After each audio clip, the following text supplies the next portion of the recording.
Hello friends, welcome back. In this quick demonstration, we are going to talk about the order flow frequencies which drive the market and which are also the most powerful market turning points. And these order flow frequencies are generated by analyzing the last few months of data, and we find out the ranges these order flow created.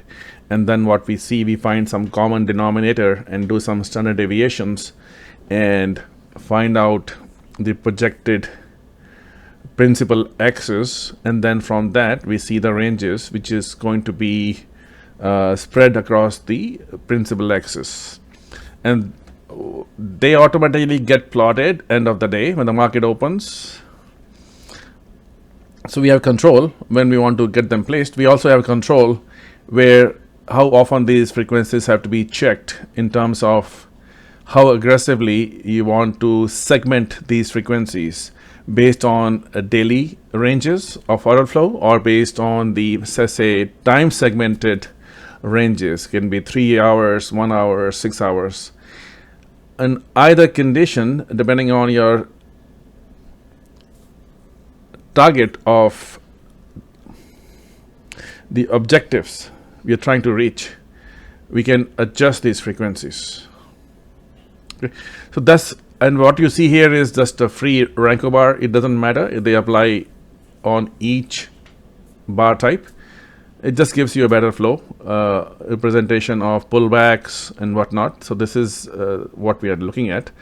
But why we need these frequencies? Because market is controlled 80% by algos, and these algos are shooting for targets and ranges and reversions, and market makers are coming at certain levels, profile traders are coming at certain levels, but they all extend the market in a certain direction for a certain duration, and this is what we are intercepting and what you see on the chart.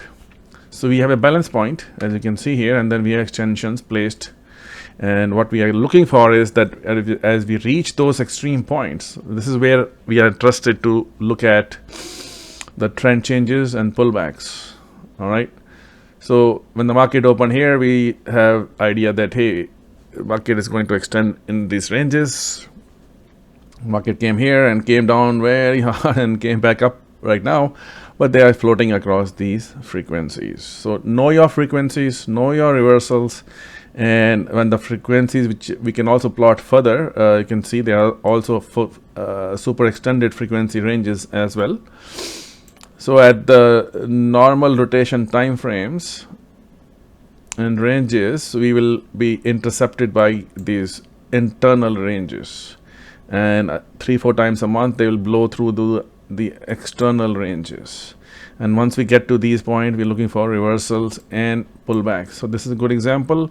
We have internal ranges being traced, and then we have a blow off, come back to retest on the frequency retest, came back again to do a frequency test, right? Came back again to do a frequency test. So now this is how it's more about trading methodologies. You have to build around it, and this goes on and on and on and on, right? That's all there is. So this is not a game of blindly entering things. White went here, you can say, oh my god, every time it goes there, I will just short blindly. No, you have to understand the market, which phase it is at, how the pullbacks are working, how much deep the pullbacks are, and based on that you make very informed decisions. And it's not limited to YM. I'm just showing YM. It is not limited to YM. We can also look into NQ, because these are natural frequencies for the given market, and that's what we are doing. Okay. All right. So don't worry about the tools. These are homegrown tools which we have, trying to find out the momentum is behind us. Momentum is shifting at the frequencies and whatnot. These are homegrown tools. But what you have to see is, if you look at this, right, market, you can also see which market is weaker and stronger. Now, if you compare these two markets, NQ on the left side and YM on the right side, you can just see that there's a strength in the YM market and there's a weakness in the NQ market. And then NQ market went to the extreme and then to the tick and reversed. Momentum came later on, but again, we just have our own indicators built around things, where we have composite of things, right? This is now, with the first came the frequency. Now we have also qualified pullbacks. Not every pullback is qualified. So you need to qualify what the real pullback is. These wicks, all wicks are not equal pullbacks. So that is what is a confirmed pullback right here, right? So why these some wicks are having this pullbacks and some of them are not? We look at inside the wicks and say, hey, is that a real true fractal or not? Right? That's all there is. So I hope it makes sense. On the portal we have on YouTube 369forecast.com. Some ideas were given, and we went through 3 or 4 videos going back in time 3 months, and we explained to you how you can detect those frequencies on your own. Now it is obviously done automatically, right? So anyways, check it out. There's a lot of power of knowing the frequency ranges. At least you're not going into trading with unstructured emotions, right? Your emotions and anxiety will be at play every time. Doesn't matter if you have 1,000 years of experience behind you, you always will be excited. You always will be anxious about once you pull the trigger, right? Automated versus not automated. All right, so just keep an eye on the future videos, but keep an eye on this. We also have